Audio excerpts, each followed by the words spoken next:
Hello, crafty friends, and welcome back to my channel. I'm so excited you're here today because we are going to dive into a really fun and slightly messy technique that's perfect for your fall cards. We will be pulling out some vibrant inks, adding a splash of water, and creating two gorgeous watercolor panels. One of the panels will serve as a base for a bold, colorful background, while the other will be used to die cut our beautiful fall leaves that really bring the season to life. I love this technique because it gives you such a playful mix of color and no two panels ever look exactly the same. So grab your inks, your watercolor paper and your favorite leaf dies and let's jump right in to creating these two-in-one fall-inspired panels that will come together beautifully in today's project. For my leaves, I'm using the new Autumn Leaves die set from Simon's Stamp. It has 15 unique designs that are perfect for layered arrangements, scattered backgrounds, and even bold focal points. For the watercoloring, I'm using some gorgeous watercolor papers by Your Paper Insider. They come in large sheets, but I trimmed mine down into two 4 1/4 by 5.5 inch panels, which will be perfect for card making. And for those crisp white leaves that you saw in the beginning of the video, I'll be die cutting them using the EVO Bright White Synthetic Paper, also from Your Paper Insider. It's super soft, really smooth, and honestly one of my favorite specialty papers to work with right now. Since I mentioned earlier that this technique can get a little messy, the very first thing I want to do is protect my work surface. Now, instead of placing my watercolor panels directly on the desk, I like to set them on top of a microfiber cloth. Now, don't mind the black splotches and the absolutely worn out looking cloth. It has been absolutely loved and used many a times, but honestly, this is one of my absolute craft room essentials. Now, the cloth not only protects my surface but will also keep the panels in place while I'm working with water and ink. Next, I'll be bringing in a small plastic sheet. You can use pretty much any piece of plastic packaging you might have on hand. Something from stamp sets, dies, or even clear wrap from other supplies. This is going to act as a palette for our inks and allow us to do some fun ink smooshing to create that messy organic background. The look I'm going for today is loose, colorful, and full of texture. If you're someone who prefers more controlled look, like carefully placing color where you want it to and adjusting the intensity, you could definitely use watercolors and paintbrush for this step. That method works beautifully, but for today's project, I want to show how to embrace the unexpected by letting the inks and water move absolutely freely to create natural blends and patterns. For colors, I'll be using the Simon's Stamp Positively Saturated inks in a mix of gorgeous fall shades. I pulled together some warm yellows, oranges, and pinks along with earthy greens and browns. This palette really captures that cozy fall vibe and will work perfectly for both our background panel and the leaves we will be die cutting later on. You'll also need a spray bottle of water for this technique. That's what helps the inks move and gives you that more organic watercolor look. To start, I'm working with the lightest color here, which is yellow. On the right hand side of my workspace, I have my plastic sheet ready. I simply dab the ink directly onto the plastic sheet. There's no right or wrong way to do this. You can add just a little ink or layer it up more heavily if you want a deeper color. Once I have the ink down, I spritz it generously with water and let it spread out. This creates a watery pool of color that's perfect for transferring on our paper. Now you have two options you of applying ink to your panels. Some crafters like to press their watercolor paper facing down into the ink, but I actually prefer flipping the plastic sheet over the paper instead. This gives me a lot more control because I can see exactly how the ink is landing on the surface and where I want more or less color. I lay the plastic onto the watercolor panel, press lightly, and then lift it to reveal the beautiful wash of color underneath. Once I was happy with the look of the first panel, I repeated the same exact step for the second panel so both would have a consistent color base. Remember, no two panels will ever look identical with this method. That's the beauty of it. Each one turns out unique, and that's what makes the technique so much more fun. And here's a little tip. If you don't want to use your ink pads directly for this technique, you have so many other options.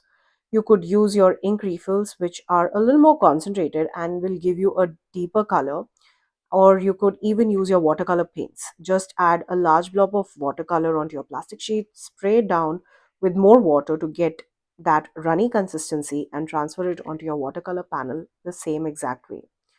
Both work beautifully, and it all comes down to what supplies you already have in your crafty space. Once I was done working with the yellow, I made sure to completely clean off my plastic sheet before moving on to the next color. This step is really important because it prevents the colors from mixing on the sheet before you're ready to use them. Also helps prevent any kind of cross contamination between the colors. My next choice was a gorgeous, vibrant orange, which really brings that fall warmth to the panel. I follow the same exact technique of smushing the ink pad onto the plastic, spritzing it generously with water, and then flipping the sheet over onto my watercolor paper to transfer the color.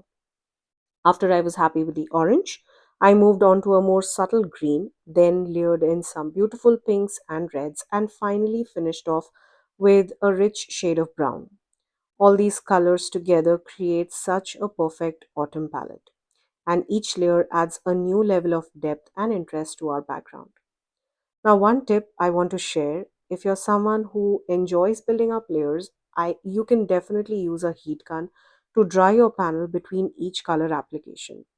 Drying in between gives you more defined, layered look because the next color will sit on top rather than blending in. On the other hand, if you apply a new ink while the paper is still wet, the colors will flow together and sometimes blend into completely new shades. Both results are beautiful. It just depends on what kind of look you're going for. Another option, if you find you have a lot of excess ink pooling or running in areas you don't want, is to dab it up gently with a little paper towel. Not only does it help speed up the drying process if you're in a hurry, but it can also create some really unique patterns and textures on the panel. And that's honestly the beauty of this whole messy technique. Well, there is really no right or wrong way to do it. You can experiment, mix colors, layer as much as you like, or stop whenever you're happy with the effect that you wanted. Every panel you make will turn out different, and that unpredictability is what makes it so much more fun compared to painting with watercolors and a brush, which tends to give you a more cleaner, more controlled look. This method really lets you embrace the mess, play with colors, and end up with something beautifully organic and unique every single time. Towards the end of the inking process, I felt like the panel needed just a little more depth, so I bought in a darker shade of green to finish it off. And this is exactly what I love about this technique. You can keep layering and experimenting until you're completely happy with the look. There's really no limit to how many times you can repeat the process, and every new layer adds something different. But of course, at some point, you have to decide when to stop and call it done. Once I was happy with the way both the panels looked, I placed them into my splatter box to add some extra shine and sparkle to these panels. The smooshed watercolor background already had that soft organic look, but I wanted to take it a notch and really make the panels shimmer. For this, I reached out for my Distress Spritz sprays, and I used three beautiful colors. We have pickled raspberry, which is that bold, vibrant pink, fossilized amber, which is a rich golden yellow, and spiced marmalade that gives a warm, glowing orange. Together, they added a gorgeous layer of shine that shifts in light and perfectly enhance the fall color palette. Now, just a little tip, make sure you give these spray bottles a really good shake before using them because the pigment tends to settle right at the bottom of the bottle. Shaking ensures that you get even distribution of shimmer with every spritz. To add even more detail, I also bought in my metallic watercolors and created splatters in gold and copper. These metallic touches catch the light beautifully and really tie the whole design together, giving the background a rich and festive feel. After all the splattering and spraying, I let the panels completely dry. Since there was quite a bit of water and multiple layers of ink on the paper, I gave them almost an hour to dry. This step is really important because you don't want to move on while the paper is still damp. You could risk smearing the shimmer or damaging your carefully built layers. Once the panels are fully dry, they are ready for the next step of the project. The next step is to take these absolutely gorgeous inked panels and start turning them into cards. Since I wanted to stay true to the fall theme, I reached out for the Autumn Leaves die set from Simon's Stamp. This set comes with three dies that together cut out a total of 15 unique leaf shapes, which gives you so many possibilities for layering, scattering, or building up focal points. For my first set of leaves, I used the EVO Bright White cardstock by Your Paper Insider. It's such a smooth, beautiful paper and it cuts like a dream. I decided to only use the larger leaves shapes because I knew I wanted just three bold leaves to be the main feature of my card front.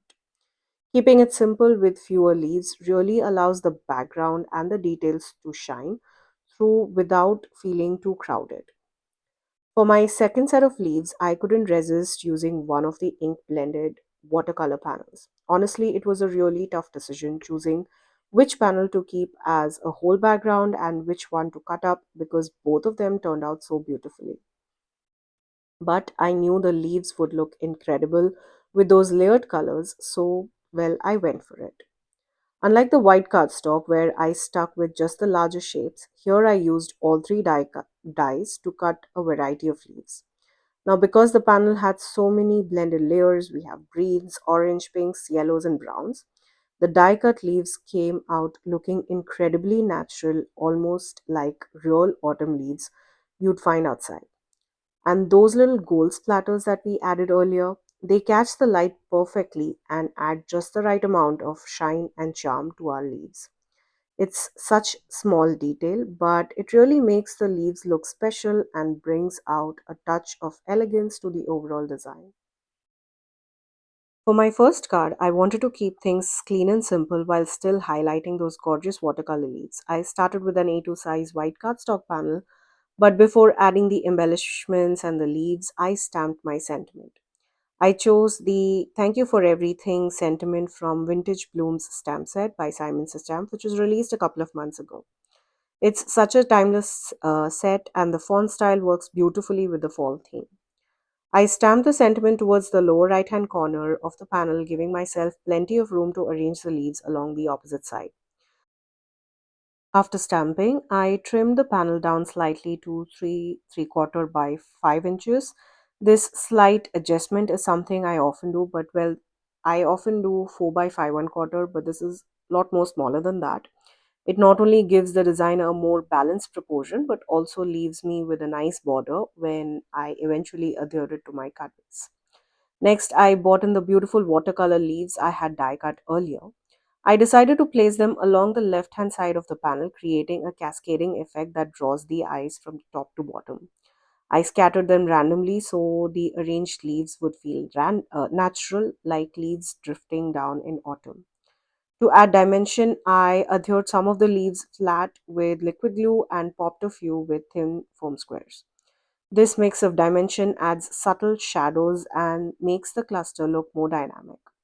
Now, if you wanted, you could definitely fill the entire panel with leaves for a really bold textured background. But for this design, I chose to keep it more clean and simple side. By concentrating the leaves only on the left corner, I left plenty of negative space around the sentiment. That clean white area really makes the colorful leaves stand out and keeps the card elegant while still being playful with color. Moving on to card number two, we are going to create a card using this bold, colorful background that we created. I started with an A2 size panel, but I wanted to give it a clean framed look, so I trimmed it down using the new A2 postage rectangle die set. I used one of the smaller rectangle dies to cut out the panel, giving it a neat border. Don't worry, I'm not throwing away the outer piece of the panel. You'll see later in the video how I repurpose it for my next card. Well, for this card, I wanted to focus on the vibrant inky background. So I chose to pair it with the white EVO die cut leaves we made earlier. I used just three leaves to create a simple cluster that complements the colors without overwhelming them. To add my sentiments, I decided to keep it minimal and subtle, so I used thin sentiment strips. These are from the Reverse Gratitude A2 Sentiment Strips sheet, which is such a handy set for your thank you cards or Thanksgiving and fall theme projects. The sentiments have a black background with white text, and because they are printed on toner sheet, you can even foil them if you want a shiny metallic effect. I like to cut them into small strips and store them separately so they're ready to grab whenever I'm creating thankful themed cards. Once I had all my pieces ready, I adhered the trimmed background panel onto a top folding A2 size card base. I used foam tape to pop up this panel. I love that bold border created by trimming the panel with a smaller postage rectangle die. It really frames the colorful panel beautifully and gives the design a beautiful polished look. After that, I arranged and adhered the white leaves and added the sentiment strips carefully, placing them so that they complement the design without taking away from that vibrant, colorful background. The combination of the bright inky panel, crisp white leaves, and the sentiments creates a card that feels both bold and elegant, a perfect balance for a fall inspired thank you card. I really love how the second card turned out. It's so vibrant and cheerful, and the white leaves just pop beautifully against that colorful background. Now let's go back to our first project, the panel with the watercolor die cut leaves and the stamped sentiment. Originally, I had thought of adhering the panel directly onto an A2 size card base, but then I had a little idea. Why not use the leftover panel from card number 2 as a frame for this card front? It is such a simple way to add dimension and interest while repurposing materials that might otherwise go unused. So I added the leftover frame directly onto my card base and then adhered the main panel on top using foam tape. This creates a nice layered look and really makes the leaves and sentiments stand out. I absolutely love this technique because it's an easy way to give your cards an elevated professional feel without needing any extra supplies. It's also a great reminder that when you're working with your nested frame dies, you often end up with these beautiful frames as scraps. Don't toss them, they can be reused in so many creative ways, whether as frames, borders, or even accents for other projects. Repurposing your scraps is like this not only saves paper but also adds an extra creative twist to your card making. And there you have it, two beautiful fall inspired cards created from our inky watercolor panels and gorgeous autumn leaves. I love how the first card turned out with the clean and simple design and the clustered leaves, and the second card really shows off that beautiful, bold, colorful background with the crisp white die cut leaves. This project was such a fun way to play with inks, water, and layering, and it really shows that even a messy experimental technique can lead to such stunning results. Don't forget, you can always repurpose scraps, play with layers, and add little extra touches of metallic splatters and foiled sentiments to elevate your cards even more. I hope this tutorial inspires you to try some messy watercolor backgrounds and creative layering on your next fall cards. Now, all the supplies that I used in today's video will be listed down in the description box below. Please note that all of these links are affiliate links, which means that if you shop using one of my links, I'll get a small commission at no cost to you guys. Thank you again for joining me today. Until next time, stay safe.